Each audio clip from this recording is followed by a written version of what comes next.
and welcome to Climate Fact File, your go-to program for the clear insights and actionable solutions on climate change and its impact on our world. I am Ify Onyekwere. I'll be your host and guide on this journey to understanding the challenges and the opportunities we have to create to get a sustainable future. Together, we'll be looking into, situations around our planet, and because of this course, we'll be considering the topic at our front today, women and children on the front line of climate change. And we have an amazing guest in the studio today. We have Mrs. Stella Samuel Udobong, who is a gender and climate change advocate at Child Dream Initiative. Great to have you in the studio, ma. Thank you. Nice to be here. Thank you so much. If you're not seeing Miss Stella, actually, she has a very beautiful smile. So I believe we have so much to actually discuss today. And for this course, I would also be giving us the opportunity to react to some of the questions we're going to be asking, to understand how you're taking up the climate challenge, how you're also contributing to the climate space. Would love to hear from you. I'd love to hear how far you've come, in understanding issues about climate change and what you think should be done better. And at some point, I'm going to be opening the phone lines. But right now, I'll go on a short break, and when we come back, we're going straight to Climate Countdown, where we move into some of the most urgent and impactful news around climate change.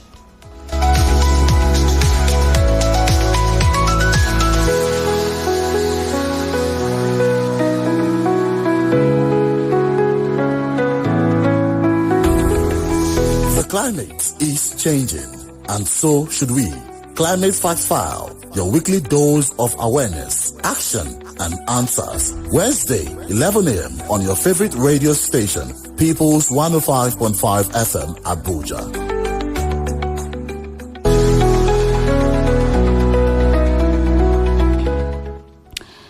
For Climate Countdown, experts urge Nigerians to plant trees amid rising heat wave. Faith leaders mobilized for stronger climate action in Nigeria. EU approves €5 billion German plan for industrial decarbonization. Environmental experts have called on Nigerians to plant more trees to combat the ongoing heat wave caused by climate change. Dr. Michael David of Global Initiative for Food Security and Ecosystem Preservation warned that extreme heat is drying up rivers and streams, emphasizing the need for ecosystem restoration. Similarly, Mr. Ene Owo of Clean Up Nigeria has highlighted how unpredictable rainfall and declining water levels are worsening the crisis. Both experts stress that urgent climate adaptation measures are necessary to protect water resources and prevent further danger. Religious leaders from different faiths gathered in Port Harcourt for a multi-faith dialogue on strengthening grassroots coalition for ambitious climate policies in Nigeria. Led by Green Faith Africa, the event emphasized the moral duty of faith communities to advocate for climate justice, just energy transition, and the phasing out of fossil fuel. Green Faith Global Director highlighted the unique influence of faith leaders in bridging policy and grassroots actions. Participants were also trained on engaging policymakers and urging religious leaders to leverage their influence to push for renewable energy policies and climate justice. The European Commission has approved €5 billion initiative by the German government to support businesses in cutting greenhouse gas emissions. As announced on the 24th of March 2025, the scheme will fund projects focused on electrification, hydrogen use, carbon capture, and energy efficiency. The Commission stated that the initiative aligns with the EU's 2050 climate neutrality goal while ensuring fair competition. Eligible businesses in industries like chemistry, construction, and food must achieve a 60% emission reduction within 3 years and 90% by the end of the project. And that's it on Climate Countdown. All right, do you want to react to any of the news? Thank you so very much. I'm particularly taken aback by the fact that the news actually captured the fact that climate change is here. It's a reality, and all hands must be on deck. And your news, really captured the fact that all hands are coming on deck to ensure that we mitigate impact of climate change. Amazing. And then the fact that the faith-based organizations are taking it up, with our faith leaders, goes to show that we are actually bringing the issues home. Cutting across, because we are very religious people, and then if we pitch it from that perspective, whether from the church or from the mosque, I think we'll be hitting the nail on the head. To make it more relatable to people, to more people. Amazing. All right, so before we go on a music break, remember you're listening to People's 105.5 FM, and we are discussing women and children on the front line of climate change. We have a gender and climate change advocates and at Child Dream Initiative here in the studio with us, and we're going to be having a conversation with her, okay? And you can actually join the conversation. So before we go on this break, just know that we're also going to be opening the phone lines at some point, and would love to hear from you. What is your knowledge of climate change, and how do you think climate change should be taught? Do you think climate change should actually be taught in school? How well do you think we have actually pushed this, narrative of climate change? Let's hear from you. Is this something very strange? Is this something you're looking forward to, learning? Is this something that, it looks far back, it's just for people probably in the West, or let's hear from you. How well have you, what's your knowledge of climate change, and do you think climate change should be taught in schools? We'd love to hear from you. The number to call is 0911 222 1055. I take that again. The number to call is 0911 222 1055. You can also call us on 0911 112 1055. I would love to hear from you. What is your knowledge of climate change, and do you think this should actually be taught in schools? Would love to hear from you. We go on a music break right now, and we'll be right back. All right, you're still listening to People's 105.5 FM, and this is Climate Fact File. We're discussing everything that has to do with climate change. I believe one way or the other you've, come across the subject of climate change, particularly probably from the news, or you heard someone either on social media, especially LinkedIn. Would we call LinkedIn social media?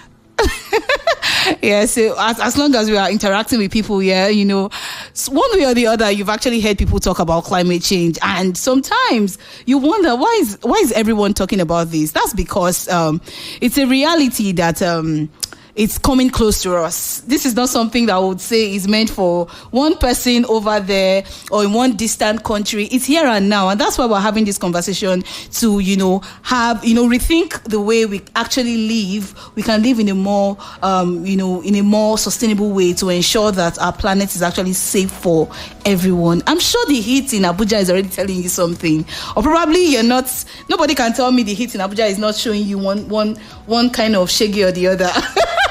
So that's why we're having, these conversations, that's just on the basic level, but that's why we're having this conversation to ensure that every one of us, including me speaking to you and my guest, and every one of you listening, would actually take action one way or the other. And we have an amazing guest in the studio, Mrs. Stella Samuel Udobong, who is a gender and climate change advocate at Child Dream Initiative, and she'll be having this conversation with us.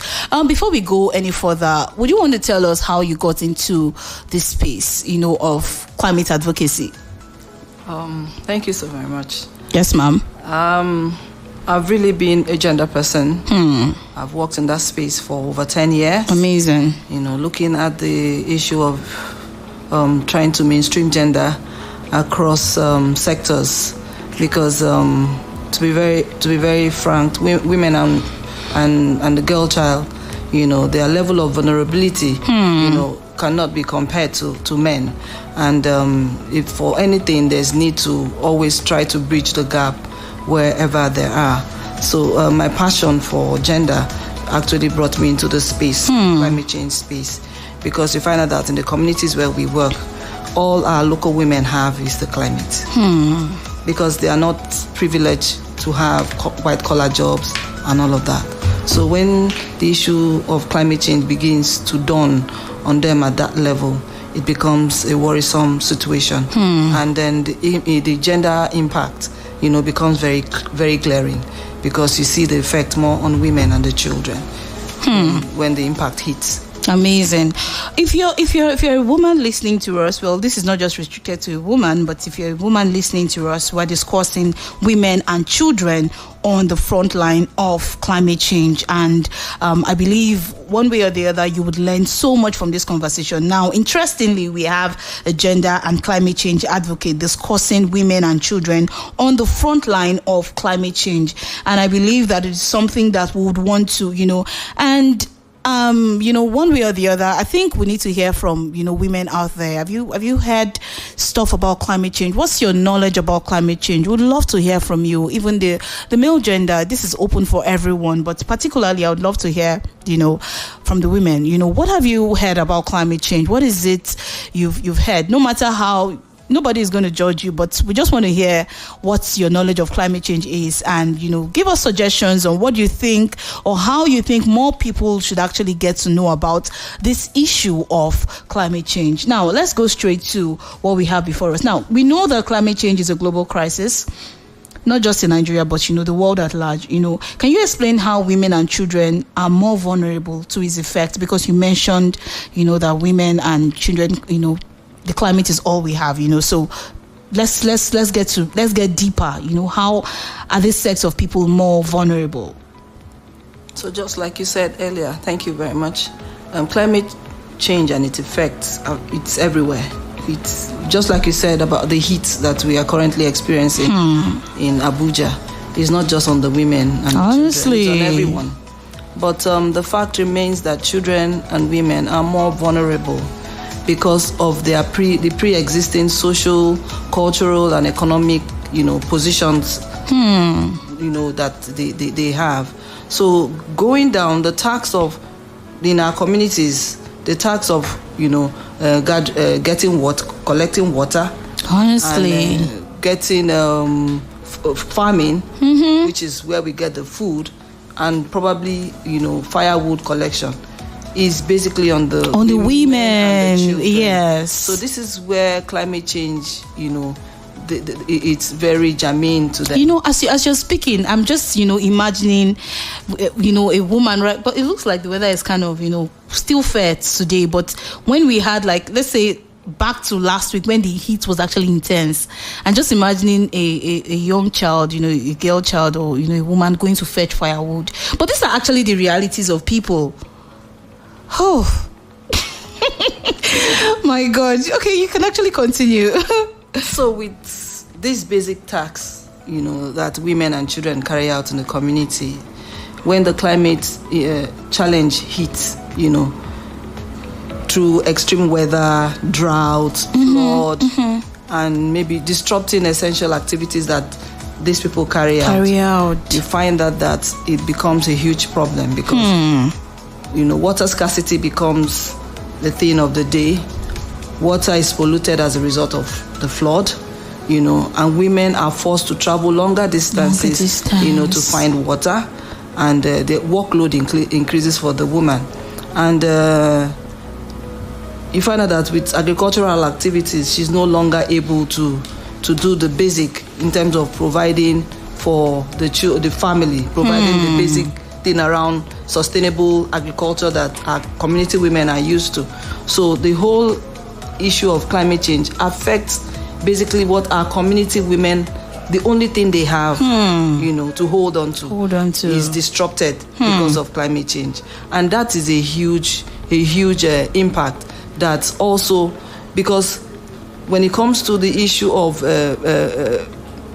climate change financing and climate change planning and adaptation strategies, women are really not on the table where decisions around these things are taken. So they are cut off completely.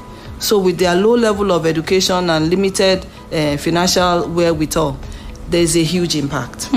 Talking about the health impact, of all of this, where the woman can no longer farm. So it's affecting nutrition for both the woman and the child.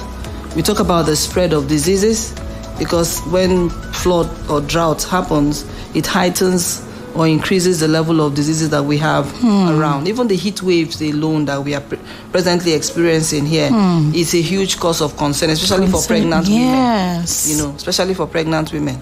So, and the issue of the fact that climate change situation can bring about climate-related displacement, where people have to flee their communities because of flood or one climate challenge or the other. That alone in itself puts women and children, in a very vulnerable situation. Because they have to move out to other areas for safety and for livelihood. Amazing. Because even the fact that the climate change itself disrupts their livelihood, their survival, basically, And so the children lose out on their education because their schools are affected, hospitals are affected. There's no place where women can go for healthcare, especially pregnant women or breastfeeding mothers. Even trekking under the hot sun, And then when they are displaced, they are kept in makeshift shelters, and the young children and even the women are exposed to gender-based violence in such instances.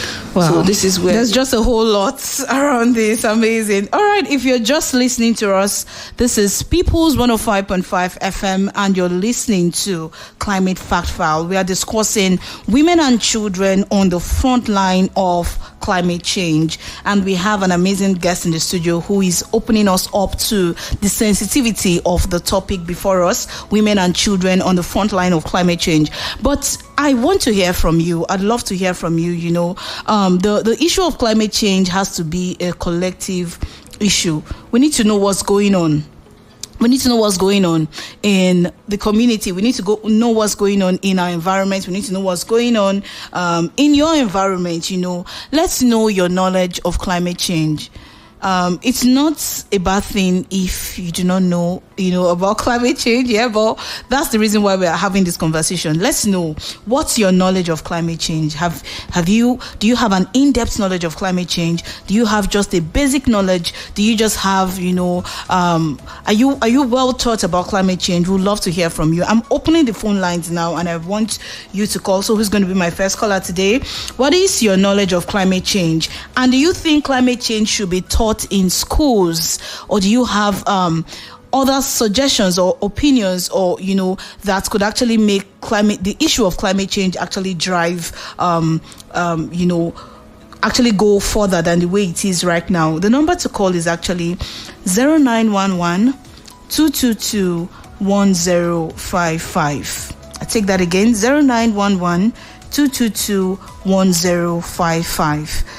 And you can also call us on 0911 112 1055. So tell us, what's your knowledge about climate change and what suggestions do you have to actually ensure that a lot of people get to know about climate change? I'd love to hear from you.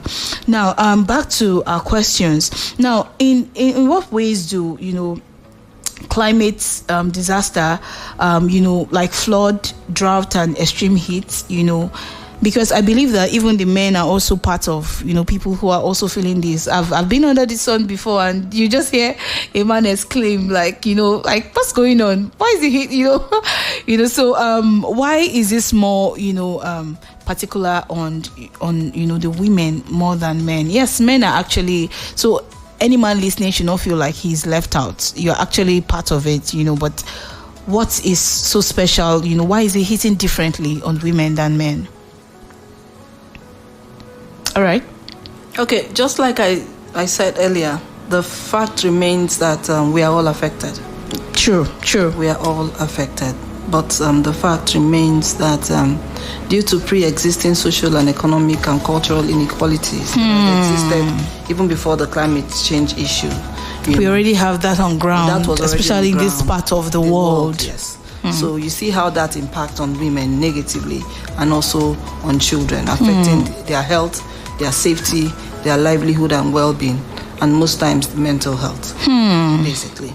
Because, when we look at the health risk, when we have flood, when we have drought, when we have extreme heat weather condition, you find out that for the woman is a whole lot, especially for a pregnant woman. It's really a whole lot. And then for the children under 5, they are vulnerable to diseases like cholera, diarrhea, respiratory infections, and all of that. And the risk of waterborne diseases, that we cannot overemphasize, is very, very crucial, area where women are really affected. And then the displacement, when women are displaced, it affects the very foundation of their livelihood, because they are moving to climes they don't even know, a different place entirely. So it's even worse for women who are heads of household, women who are, who are the breadwinner. Yes, they move to climes where probably their rights are not even recognized, and if they had properties where they were coming from, where they are going to, it's all gone. It's all gone.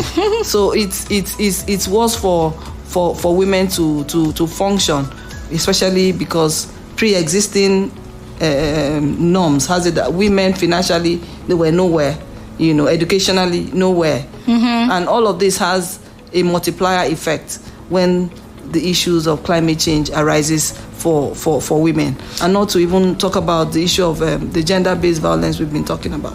So it affects the value chain, the value chain for which the impact of climate change affects women is so huge, because sometimes families are displaced. Fathers can be somewhere else, mother somewhere else, the children are somewhere else, and then it's the very foundation of the family is disrupted, and that community cohesion, that community bond is no longer there, because they find themselves in very different climes. So basically, children are mostly affected because it disrupts their education, and a child in that condition will never be the same again, because that's the psyche. The fact that climate change push them out of the environment where they are used to, going into a new environment, trying to adapt. So this issue of post-traumatic stress disorder is also some of the things they grapple with. And resources are not also available, because another area where women are affected is also probably in the planning, the planning for climate change adaptation, risk management, and post-climate change planning. Women are not usually on the decision-making table, So interestingly, I've had 2 guests celebrating International Women's Day last month who actually gave this same thing you actually talked about. I think it's really a subject of concern for lots of women. Because even at the community level, where community planning, for disaster risk management and climate adaptation are done, women are not usually on the table. And when women are not on the table, it means their needs will not be prioritized in the cost of planning.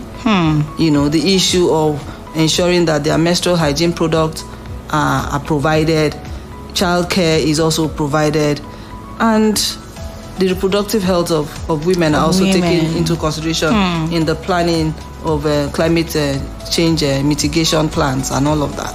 Now, talking about climate-related disasters, what are some of the common challenges women and children face while trying to recover from climate-related disaster? Looking at probably some of the occurrences that has happened in the past in Nigeria specifically, or even let's bring it down to Abuja, in our local communities or where you have rural communities, how do women, some of the challenges women face when trying to recover from climate-related disasters? Just like I said, when it comes to, because a lot is required in terms of finance. That's right.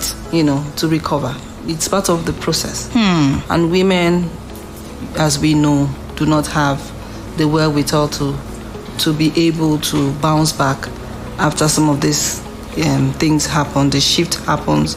So the fact that they no longer have access to resources, especially landed resources, to probably go back to the agricultural and farming practices that they are used to, becomes a problem.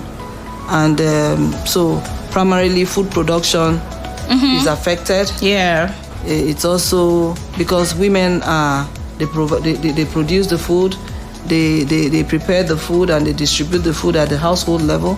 So it affects the pocket, affects that, because they are no longer into the farm. The farms are no longer there for them.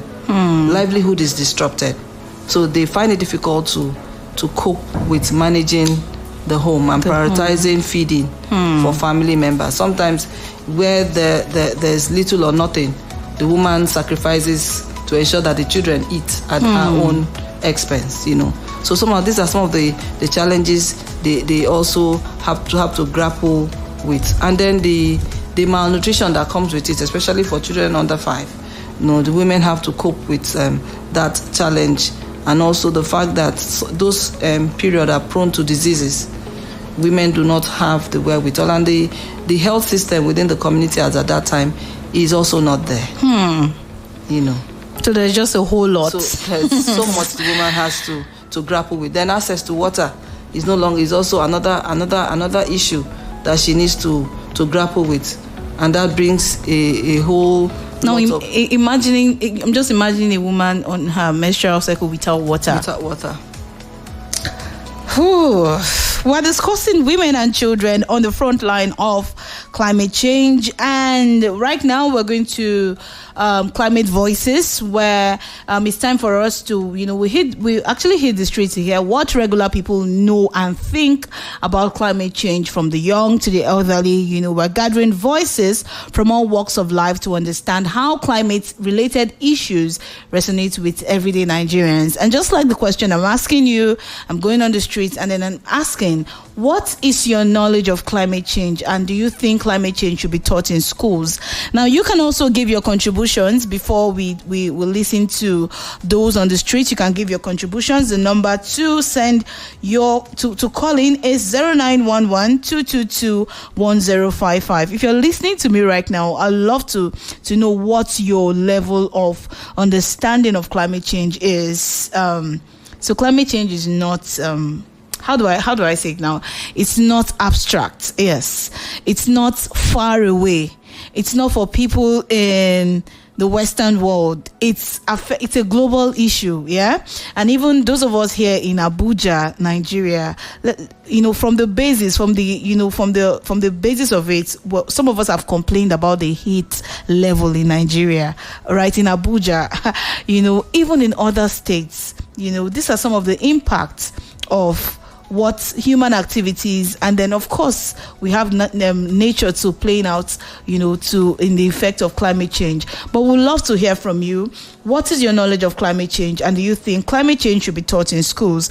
The number is 0911-222-1055, and you can also call on 0911-112-1055. All right, let's hear from those on the streets, and then we'll react to this. Important if climate change is being taught in schools, because the effects is glaring, and students need to know what is responsible for climate change and how to mitigate it. And you have to look at the issue of desert encroachment, look at the ocean enlargement and encroachment, look at deforestation, look at gas emission. All these things are things that give rise to climate change. And if they are being taught and the effect, and at the same time be taught about how to mitigate it, I think it will be a good knowledge, and we'll have a very good environment to live in future. Climate change is the weather condition of a particular area. And I think it should be taught in school, right? Because to help the student know more about the reaction of the weather, how it reacts, help them to know what to do when it occurs, like avoid deforestation into those living in riverine area. Should know when the flood start, they will know what to do about it. Climate change is the weather condition of a place, and it should be taught in school so that it will educate the young ones growing up. So when they grow up and go out, they should know something about the climate change. Whenever they see it happening, they should know that this thing has been taught in school before. I know something about this, and it will make them not to look as if they are coming from a local place. All right. So you don't look like you're coming from a local place. All right. So how would you react to some of these contributions? I think they are quite germane. The fact remains that climate change, talks to how we want to see the future. How, if our today is like this, how do we want tomorrow to be better? So, and we can't, because women and children are also affected by the issues of climate change. Yes. Why should they be taken out of the conversation? Out of the conversation. So who will be the voice? Who will be the voice? So for me, educating children also fosters a generation that is more environmentally conscious, and willing to act on climate issues, creating a long-term shift from sustainable towards sustainable development, behaviors and development. Yeah. So it's very key, and that was the passion that drove me into this issue of climate change advocacy. Amazing. All right, now talking about Child Dream Initiative, can you share examples of how you've actually walked around climate resilience? Have you done things around this area? I would love to know, because it looks like it's actually talking about children, Child Dream Initiative, but have you done stuff around both women and children? Let's hear. Thank you very much. Responding to the public opinion about getting children involved. Yes. It was one of my driving force. Because climate change is talking about the future, and we say children are the future. That's right. And then we take them out of the conversation. Then what are we doing? So there is absolute need to build capacity, especially for young children. Amazing, yeah. Around climate change and what to expect. So my organization presently, with approval from the Universal Basic Education, we've been able to establish environmental and waste management clubs across FCT schools, junior secondary schools. Amazing. We wanted to take it from that level, because the senior ones are almost leaving the school. So as we speak, as a pilot, we have 10 schools running. Here we build capacity of children around issues of climate change, grooming them to be children advocates for climate change. And one of the areas we are looking at is ensuring that they have capacity to ensure waste management, because that is where it actually begins, So we are establishing waste stations across these public schools where children learn waste segregation and very important recycling and ensuring that what we actually call waste can be very minute. that every other thing is reusable. Reusable. So this is the kind of conversations projects we're having on the project with the children, cutting across these schools. So as we speak, we're also, because the Child Dream Initiative is seeing children as taking them out of the box and helping them with critical thinking. And I feel like the ripple effect of this is children have a way of communicating this to their parents. That is the whole idea. Why are you not segregating the waste? That is the whole idea. That is the whole idea. So children take it. Children now go home and tell their parents, "Mommy, this is not how it is done." My auntie taught me that not everything is wastable. Yes. And besides, the culture is we are doing waste audits, so they can gather paper and plastics and bring them to school. Great. They are weighed and some little stipends given to them. Amazing. To encourage the fact that they no longer litter. Litter, great. They bring it back to school. We in the station where we have, we keep it there, and then we have established links with waste off-takers who come to school to get these things and pay them and pay the school. Amazing. So children now see the benefit of that waste is actually wealth. So they are encouraged, even on the street, they see those things, they pick them. Wow. Because they know that if they bring them to school, they'll get something. Wow, this is great. All right, still on this very interesting conversation, women and children on the front line of climate change. I also have someone in the climate space. Well, we'd love to hear your voice, So when you're ready, just let me know, because I really want to hear your voice, why you're very passionate about, the issue of climate change and all like that. I really want to hear your voice before this program is, Now, so building on this, now we know that women are known to be powerful agents of change. I see people say that if you have a business or if you have something going and you don't have a woman there, and I'm not saying this because I'm a woman, So what role do women and children actually play in driving climate solutions, and how do you think they need to be supported? Okay, thank you so very much. I think there's no gainsaying the fact that women and children play a critical role in climate change, because they are also beneficiaries of the impact of it. That's right. And ensuring that we have policies in place, that are gender sensitive. Okay. Talking about their needs and how, the climate situation affects them. So if women are brought on board, it goes just like I said, they are not on the decision-making table where climate smart and resilient planning are taking place.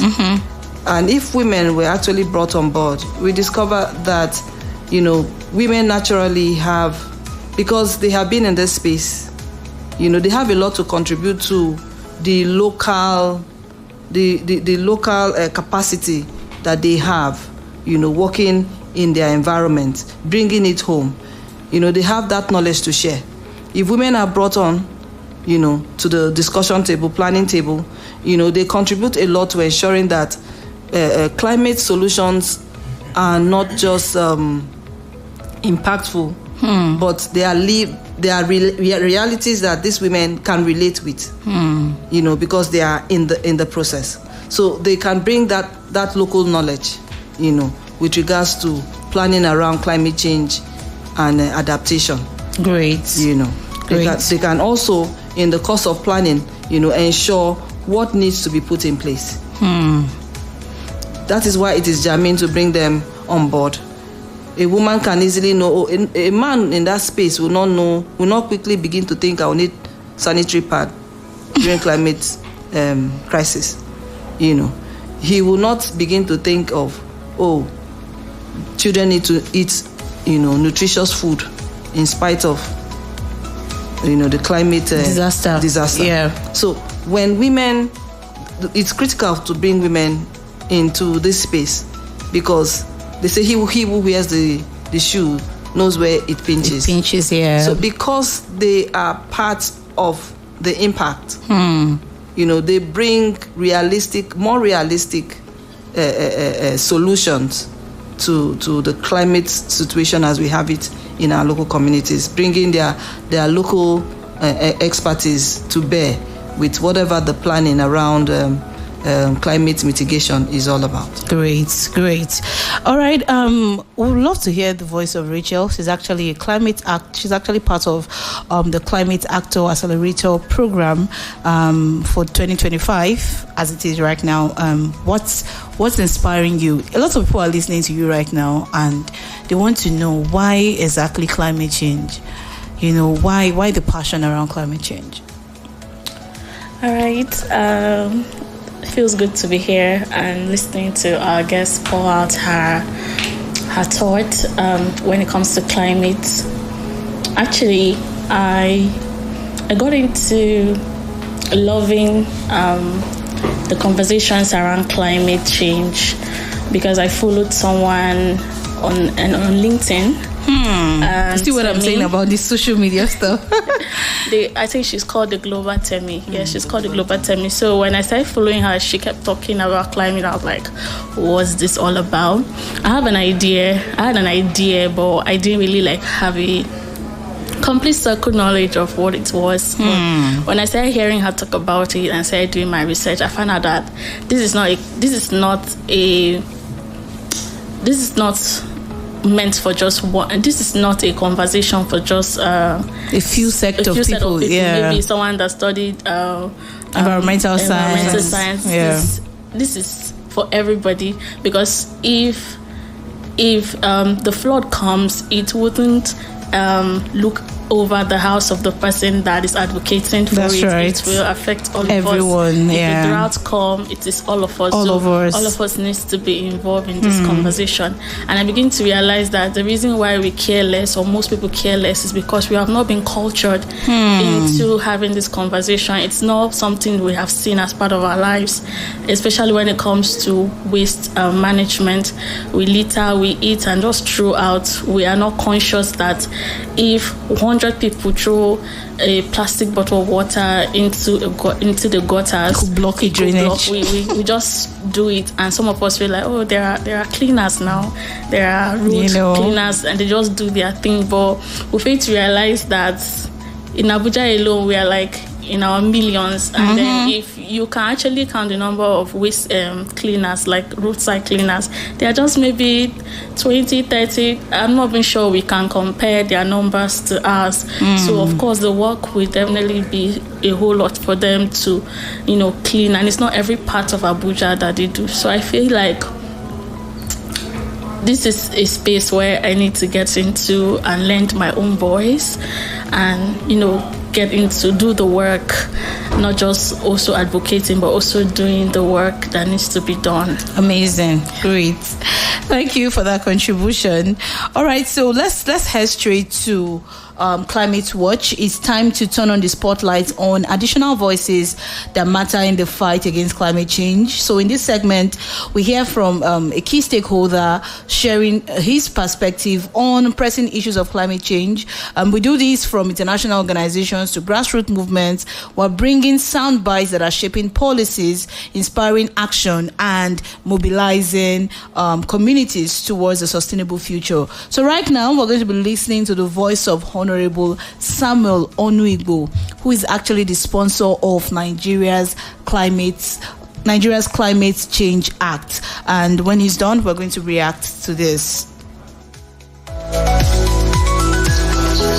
think we are making gradual but steady progress.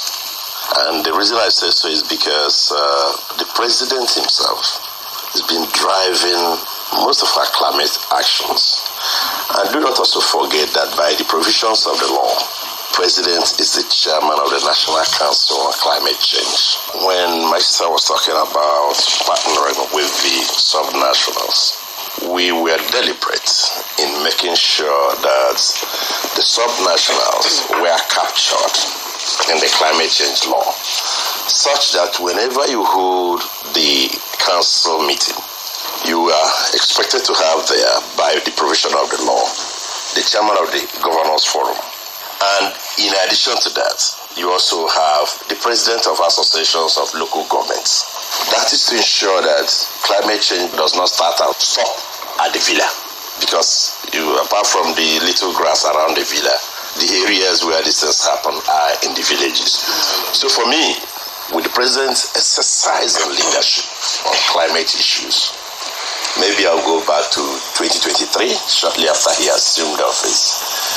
In November of that year, when he presented his first budget before the National Assembly, if you go through that budget, you'll see that he devoted about 3 paragraphs talking about actions to be taken and how he has directed his appointees to ensure that when we go to Dubai, that was in 2028, we should look for ways to attract, investments and all that. And then he has followed it up by inaugurating, the Carbon Council, where he appointed the DG of National Council on Climate Change and also the head of the FIRS, that's Federal Revenue, out there in Dubai. And then we have the Evergreen City. We have so many other actions. And of course, recently in Abu Dhabi, he also called on investors from outside to come and participate in our green bond, which is supposed to be collaborated by the National Council on Climate Change in line with the provisions of the law. So for me, we are taking the steps. Yes, it's not been easy, it's not been rosy, because like you have National Council starting off just about 2 or 3 years ago to be able to coordinate everything about climate change in Nigeria, and that's the law, so that you have proper coordination and not for people to be operating in silos. You heard what she said, well, we're doing all these, talking of where we were before the National Council came into place. So for what we thought about, lawmaking requires all hands being on board. For what we thought about, what we dreamed, I think gradually we are getting the shape, is becoming clear, the responsibilities are becoming very well defined and carefully executed. More so when Mr. President is the one driving and showing leadership. So I'm encouraged that the law is being followed. All right, you're still listening to Climate Fact File on People's 105.5 FM, and we just heard the voice of Honorable Samuel Udobong, the sponsor of Nigeria's Climate Change Act. How would you react to his comment on the act so far? I'm happy to hear that the act is actually mainstreaming the subnationals, and they are critical to the act. That's very, very germane, and the fact that government is actually, making sure that it leaves no stone unturned. That all hands are now on deck, because actually climate change issues are everybody's issues. Yes. And we cannot continue to work in silos. So building that synergy is very, very important, for ensuring that we are actually addressing, progressing. Yeah. So, in one word, in one sentence, could you just tell us, practical steps that we need to take to ensure that women and children are protected and included in the drive for climate action? Rachel, you also be giving us what practical steps do you think we need to actually take to ensure that, while we are saying all hands are on deck, women and children are also involved? Okay. We'll do this briefly. Yeah. So, looking at the policy on climate change, we need to ensure that it is not just a policy, but also to ensure that the needs of women and children are actually mainstreamed, across the policy drafting and implementation. Women issues are brought to the fore, and a lot of programming are done around capacity building. There's a huge gap in capacity building, getting people to understand the implications of climate change and how it affects all of us, and the role that each and everyone has to play. So beyond ensuring policies, addresses or analyzes the need for men, women, children differently, there's also need to ensure capacity building. Capacity building is the word. Thank you so much. All right. In one sentence, how do you think we should actually contribute? What do you think should be done to ensure we're progressing? I think I agree with our guests on capacity building, and I think particularly when it comes to green skills. So women should be involved when it comes to, using waste to make products that could be wearable. Amazing. And that way they also are into the wealth creation economy. Great. Capacity building. That's it. So this is it. So we're telling our audience you can actually be in the green space and be a business person and make so much wealth from this. We can continue this conversation on my X handle, that's Twitter, at Ify Inspires on Twitter. I would continue the conversation there. But right now, we've come to the end of today's episode of Climate Fact File, and I want to thank our guests for your valuable insights, and to my amazing guest here too, Rachel. Thank you so much. Thank you so much, Ma.